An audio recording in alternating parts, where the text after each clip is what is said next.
Channel 9-এর কুষ্টিয়ার প্রতিনিধি সাংবাদিক দেবাশিস দত্ত ও তার স্ত্রীর সন্তানের মর্মান্তিক মৃত্যুর খবরে নিজ বাড়িতে নেমে এসেছে শোকের ছায়া।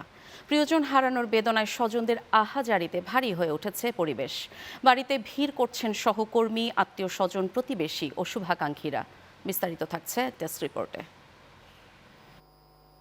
দেবাশিস দত্তের মৃত্যুর সংবাদ ছড়িয়ে পড়ার পর কুষ্টিয়ার সাংবাদিক সমাজে নেমে এসেছে গভীর শোকের ছায়া। সহকর্মী ও শুভাকাঙ্ক্ষীরা অনেকেই এই মর্মান্তিক মৃত্যু মেনে নিতে পারছেন না। দীর্ঘদিনের সহকর্মী হিসেবে দেবাশিস ছিলেন সবার কাছে পরিচিত ও প্রিয় মুখ। সে আমাকে হাঁটি হাঁটি পা পা করে তার পিছন পিছন তার পাশে সবসময় রেখেছেন। তারকে সাংবাদিকতা শিখিয়েছেন। তার একটাই কথা যে আমাকে ফলো করো, যদি সাংবাদিকতা শিখতে চাও আমাকে ফলো করো।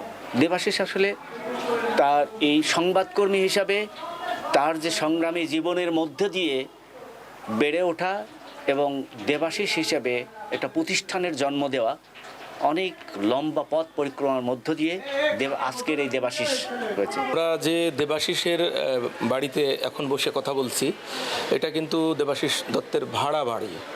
এখানে প্রায় তারা দীর্ঘ 13-14 বছর এই বাসা ভাড়া নিয়ে আছে।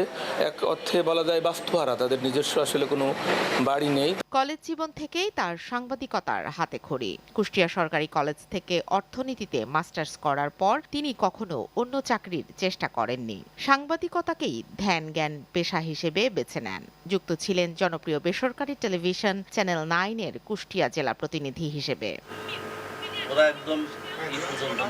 শহরের সিঙ্গার মোড়ে দেবাশিসের ছোট্ট অফিস ছিল সাংবাদিকদের আড্ডাখানা। সেখানে সংবাদ লেখা, তথ্য যাচাই বাছাই থেকে শুরু করে নানা খুঁটিনাটি বিষয় নিয়ে আলোচনা করতেন তিনি। কলকাতায় ভয়াবহ অগ্নিকাণ্ডে নিহত কুষ্টিয়ার সাংবাদিক দেবাশিস দত্ত গত 31 জুলাই তার ফেসবুকের ওয়ালে একটি পোস্ট দিয়েছিলেন। এর ঠিক 19 দিনের মাথায় তার কথাগুলো সত্যি হয়ে গেল। সঙ্গে স্ত্রী আফসানা শারমিন মনীষা, 3.5 বছরের পুত্র স্বর্ণশীষ দত্ত আর শ্বশুর আকরাম হোসেনকে নিয়ে অনন্তলোকে পাড়ি জমানেন তিনি।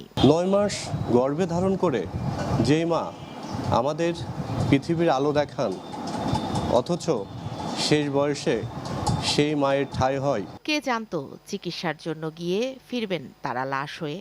কিন্তু ভাগ্যের নির্মম পরিহাস, তাদের এই চিকিৎসা সফরই হয়ে গেল দুনিয়া ছাড়ার সফর। চিকিৎসার উদ্দেশ্যে ভারতের কলকাতায় গিয়ে সেখানকার একটি আবাসিক হোটেলে উঠেছিলেন তারা। সেই হোটেলে ভয়াবহ অগ্নিকাণ্ডে প্রাণটাই হারাতে হলো তাদের। দেবাশিসের এই অকাল প্রয়াণে পরিবারের সদস্যদের পাশাপাশি জেলার সাংবাদিক মহলও তাই শোকে বিহ্বল।